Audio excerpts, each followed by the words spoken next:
एकता और समझदार हिंदी कहानी स्टोरी इन हिंदी। ऊंचे आकाश में सफेद कबूतरों की एक टोली उड़कर जा रही थी। बहुत दूर जाना था उन्हें। लंबा रास्ता था। सुबह से उड़ते उड़ते थकान होने लगी थी। सूरज तेजी से चमक रहा था। कबूतरों को भूख लगने लगी थी। तभी उन्होंने देखा कि नीचे जमीन पर चावल के बहुत से दाने पड़े थे।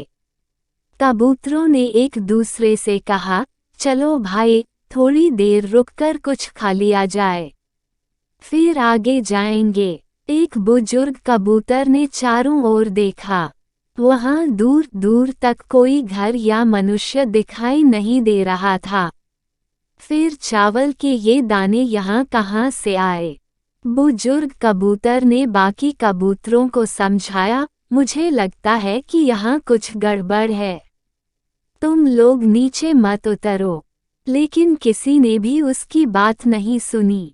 सभी कबूतर तेजी से उतरे दाना चुगने लगे। इतने बढ़िया दाने बहुत दिनों के बाद खाने को मिले थे। वे बहुत खुश थे। जब सभी ने भर पेट खा लिया तो बोले, चलो भाई, अब आगे चला जाए। लेकिन यह क्या? जब उन्होंने उड़ने की कोशिश की तो उड़ ही नहीं पाए।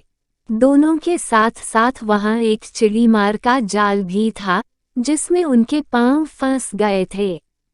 उन्हें अपनी गलती पर पछतावा हुआ। बूढ़ा कबूतर पेड़ पर बैठकर सब देख रहा था। उसने जब अपने साथियों को मुसीबत में देखा तो फौरन उड़ा और चारों ओर देखा। दूर उसे चिड़ीमार आता दिखाई दिया।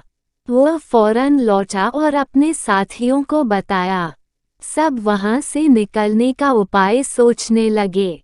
तब बूढ़े कबूतर ने कहा, दोस्तों, एकता में बड़ी शक्ति होती है। सब एक साथ उड़ोगे तो जाल तुम्हें रोक नहीं पाएगा। उसने गिना, 1 2 3।